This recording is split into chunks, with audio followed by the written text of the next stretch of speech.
Great, and we are on. Welcome, everyone. Mr. Samsung and I are meeting again to discuss the or what comes to us from the space of internal wisdom, guided by the cards. So for today, I've chosen the Black Moon Lilith Oracle deck, and let's see what comes up. Before we begin, just wanted to say a few words. Firstly, I'm really grateful for you being here. And I do hope that these messages that are coming from our conversations are beneficial to you and you take knowledge from it and they make you feel good, because that is the purpose of these talks. And very warm welcome to Mr. Samsung too. I will maybe give you a little bit of time to say hello before we crack on. It's lovely to have you here on this show again. Well, thank you. Thank you. And I appreciate you inviting me. I enjoy opportunities to share words of well-being with people. It seems like every one of us goes through a period of time, whether it be a minute or a year or longer, that we have a need to hear words that will comfort us. And even though we have all of our healing within us, it's always good to have the reflection of others and nature to remind us of just how wonderful we really are. Yes, definitely. I definitely agree with what you say. Yeah, it's people are reflections, so that's probably one of the reasons we are in this body, in surrounded by other people, because we reflect to each other what we are on the inside. And just as we always say with Mr. Samsung, if you don't have it within you, you're not able to see it in the other person. So it is truly a reflection, and treated as a, I guess, treated as a like a message. You're gathering information about yourself based on other people, but the choices that you make in your life are based on your inner guidance. So yeah, let's. Yeah, and I hear the word triggered being a lot, used a lot. People are triggered by this or triggered by that, and it has nothing to do with whatever the quote unquote trigger is. That's not really what a trigger is. If I go into nature and I drop to my knees crying because of the beauty, I'm triggered. Hmm. But it's not because nature has a fault or nature is the problem. It's me that has yet to come to the place of well-being with whatever I recognized in that moment. Yeah. Just like when I drive down the road and I see somebody cut somebody else off and I yell idiot. I well, it's triggered. Yeah. And it's Yeah. that idiot within me that recognizes the idiot within them. Therefore, we have a namaste moment. Exactly. Yes. Yes. Yes. But just to leave it not to complete this conversation, it is to add that we comprise of many different elements.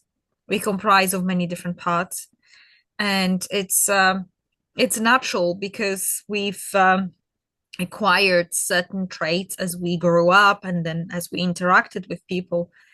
And the fact that you might have some aspects of yourself that you not necessarily like, it doesn't define you, because who you are at the core is a beautiful soul that is searching its expression here, in this planet. And so aligning with that is very perspective. It's giving you perspective as to what you choose to keep within yourself or choose to not keep within yourself, ignore, basically. So um, I think people overall might get triggered by talking about triggers, about that message, because we tend to identify ourselves with certain aspects of us. And in that moment, we feel like this is what we are. And we even tend to hate ourselves for certain things, or I'm this or I'm that. But just being aware that this is part of you and not necessarily it's not necessarily true part because it's also a reflection or you believe about yourself. So as I always say, take a step back, realign with your heart and with the beauty that's within you. And from that place, then you can decide what you want to do with your life. Yeah. So Perspective. Yeah, perspective is the word, and perspective. Yeah. that's why you are doing this. That's why we are doing this. Yeah. Yeah. So, I mean, let's see what comes out today, what card will pop for us to explore the messages. I will shuffle the cards now, and it's the deck itself is by Adama Sesay, and the artwork is by Carlos Fama. And as I mentioned, it's Black Moon Lilith. It's a beautiful deck, and it's an oracle deck. It's 44 cards with a guidebook, and I recommend this to people who like oracle decks to complement the tarot readings as well. So yes, just give me a second while I'll be shuffling the cards. I'll try to do it on the camera so you can see it. Yeah, I guess if nothing is obvious that wants to come out, there we go. I think it is obvious. It just flipped. It flipped. So what we have is Black Moon Lilith in Virgo, and it says realize perfection. No, sorry, not realize. That's realize or release perfectionism, which is number 6. I was hoping that's what it said. Yeah, release perfectionism. So I'll hold it for a little bit longer so everyone can see it more clearly. But I mean, what I see in this card is a beautiful statue that looks so smooth, dare I say, perfect. And it's reflecting itself in the water below. And there are, have to have a look at it. There is a male figure as well standing next to the figure.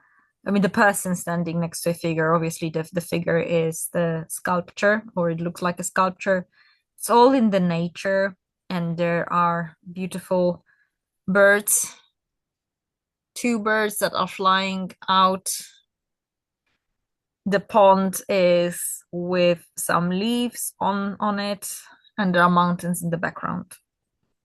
Yeah, so that is how the card looks like. And I think I will, if this is okay with you, Mr. Samsung, I will maybe let you begin today's conversation. Well, when I see this image, I keep getting drawn to the reflection. The surface of the reflection is of the beautiful statue and the male figure, and you have no idea what's underneath. Yes. And I was also reflecting on how, as I've gone through life, I have at times idealized women, put them on a pedestal, so to speak. I think that's kind of a common thing that can happen. And in doing so, I missed the reflection and I missed what was deeper. I was only looking at the superficial level of the individual, and um, it always turned out to be some pretty tough lessons Hmm. and challenges. And I'm glad I had them. I just have a different perspective now. That seems to be the word of the day. Mm-hmm. And I would move the leaves a little bit and put my head in the water and take a look to see how deep it is How deep it is. Yeah. and what might be lurking or living or swimming below the surface. Yeah. Um, Going for that new perspective. Because the true beauty in this card is all around, actually. The mountains, the birds, even the water, all of nature is the true beauty. And that is perfection because it's in balance. Mhm.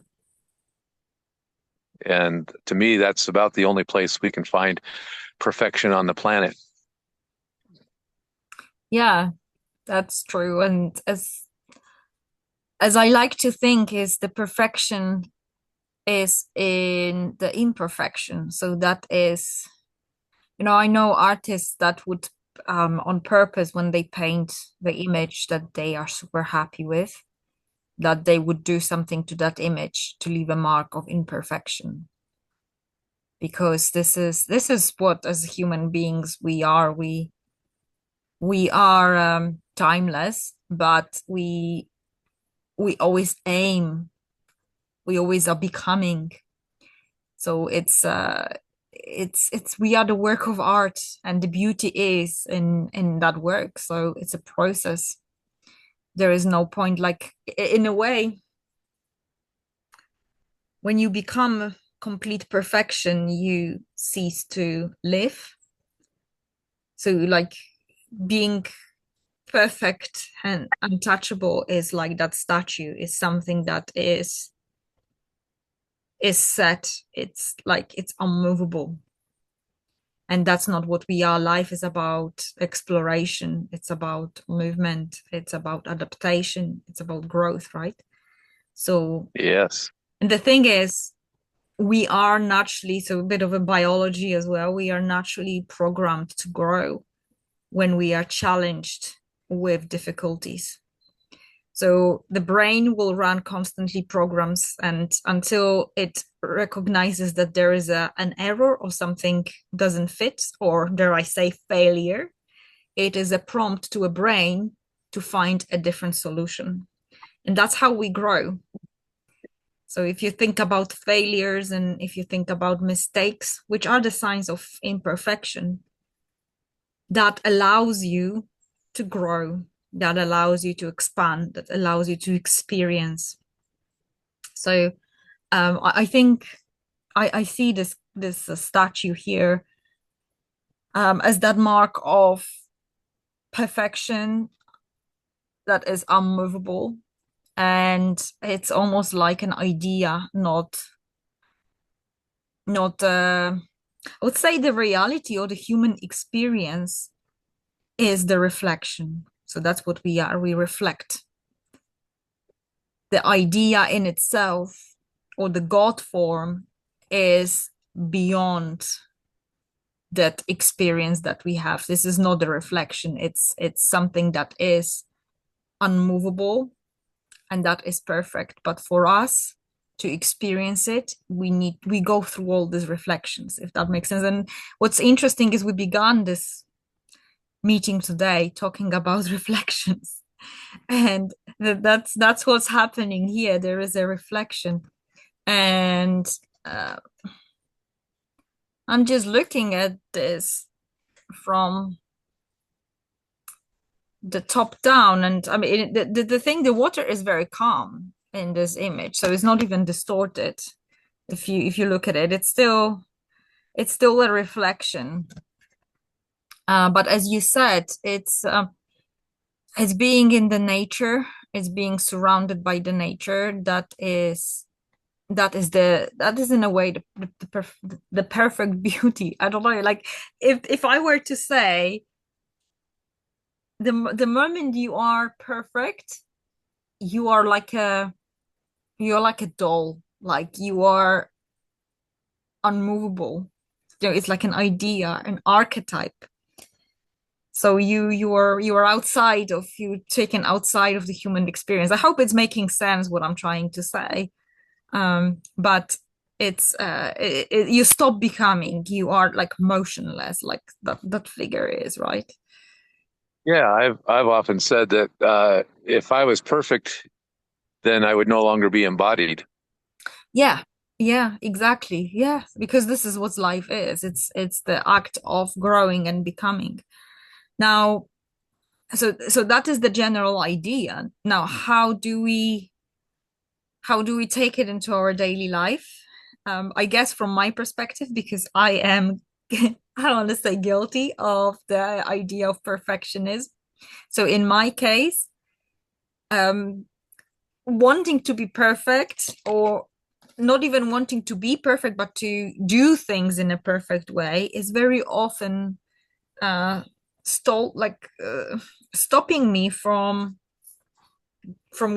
making progress, because you just aim for something that is not possible, I would say, and because of that you just making I just make myself a bit more difficulties. I introduce, like, instead of going for something that's imperfect and learning on the way as I go, and I grow much faster and have probably more fun than setting with something that's, perfect. I'm already like wasting so much time and energy on something that's unachievable, if that makes sense. So I am completely like guilty of that, and I understand people who have that urge.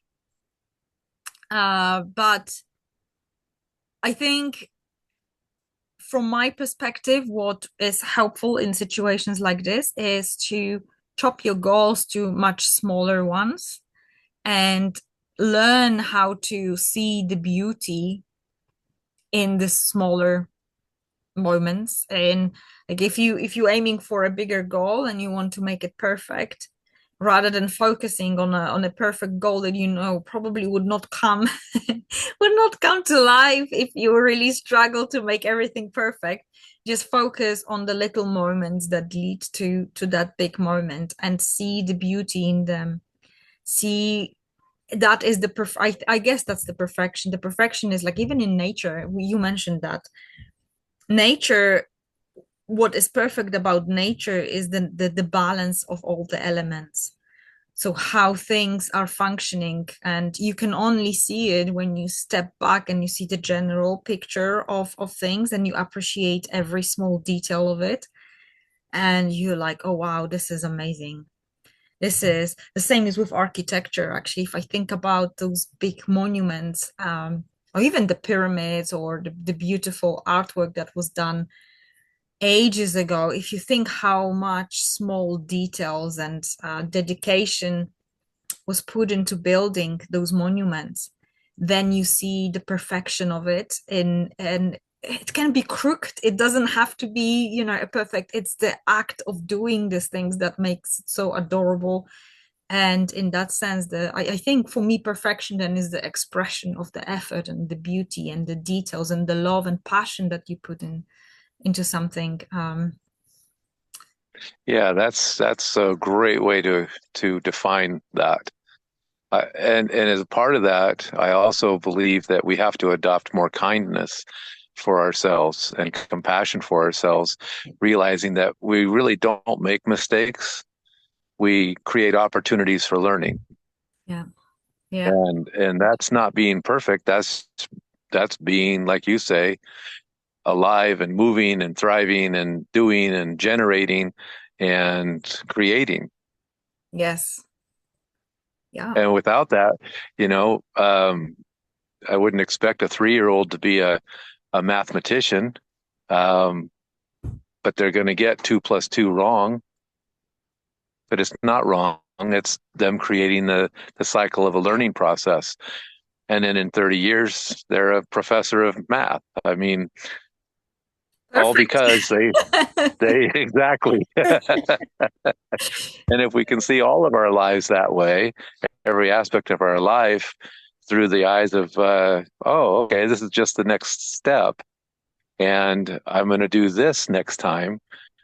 I'm going to make a change. I'm going to get a different perspective, get something different. And then eventually, as you just said, perfect. Exactly. Yes. Yeah. So I suppose the learning lessons is to release the need to be perfect, release the need to have every box ticked off, and take pleasure in all those little moments, and in learning. It's a curve. Hmm. It's an exploration, and the more fun we have with that, the more happy we will be. So I agree. Yeah. And it all comes from within. We get our our drive from within us, and we can get inspiration from within, but we can also get inspiration on the outside. Mm. But the drive has to start inside, and being kind and saying, "Okay, what am I creating today?" Yes. Yeah. Exactly. And go. Go for it. Yeah. Yeah. Yeah. I suppose I'm not sure whether we've lost you. Yeah, you froze a bit. But I think you're still there. Can you hear me? I think I'm still here. Yeah. Yes. Good.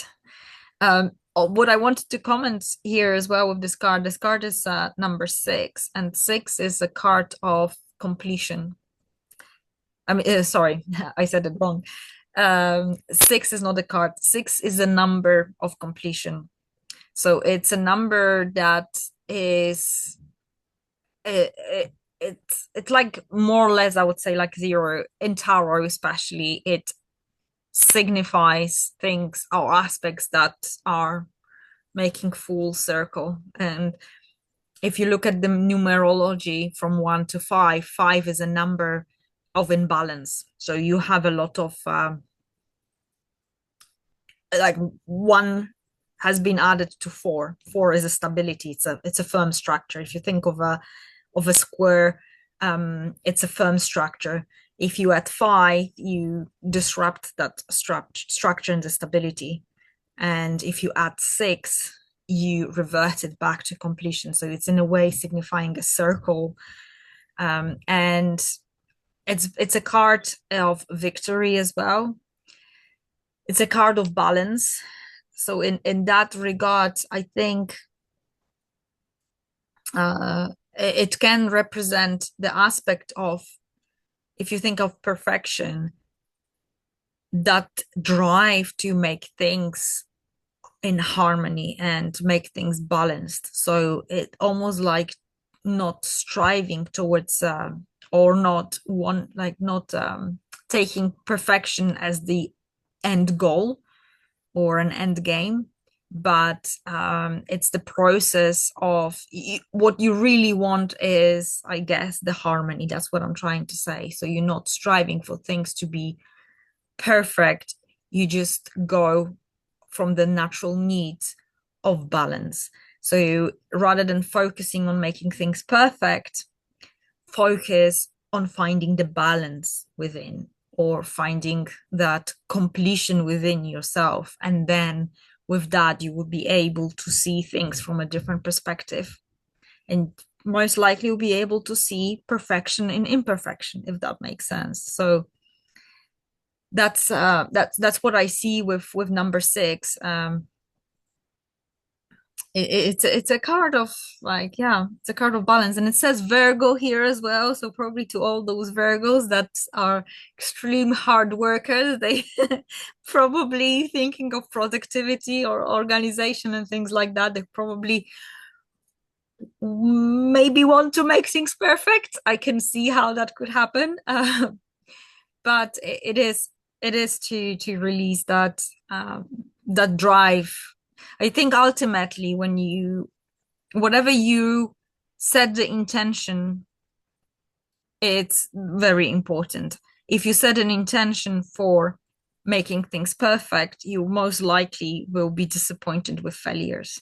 If you set an intention for things to be balanced and in harmony with yourself, you're releasing the need to make those things perfect. But at the same time, they fulfill you from within because they are your harmony and your balance. And I guess this is what's happening in nature, right? Nature is about balance. Yes. Yeah. Yes. You said that very well. Yeah. Thank you. It's probably no coincidence that you're there with surrounded by beautiful nature. That's I love the sunshine that you have behind you. So Yes, there's a lot of sunshine here lately. beautiful. Yeah. That's That's health. And I guess health is a balance as well, making your body healthy. It doesn't mean that it everything is perfect, because constantly, as they say, we carry the agents of disease within us all the time. But it's the harmony and the focus that we have towards making ourselves healthy and balanced that we cancel them out. Like it's wow, I didn't even expect that this conversation will come towards harmony and balance, but it resonates so strong. So it's a good message. I like it. Definitely. It's a way of life. And we know when we're out of balance because we sense it. And some of us will get it in our heads that we can fight through it, which then creates more resistance, which then creates more problems Exactly. Yeah. to solve. But, it's a great way to find out how powerful we are. Yes. Accept those failures. Accept imperfection. It's yes, it's a beautiful message. Yeah, unless you have anything else to add, I'll give you a little bit of time. Uh, I think I am done with my message. It's been quite powerful. I think it is a powerful message. It's absolutely appropriate for today, uh, worldwide, uh, and it, for each individual, um, focusing on the balance, not the perfection, is probably the most potent perspective we could carry with us. Yes, great. Well, thank you so much, Mr. Samsung, and thank you everyone for tuning in. I hope this was helpful for you and you took learnings from it. I wish you all the very best and just keep being beautifully imperfect. Yeah. Thank you, Anna. Bye, everyone.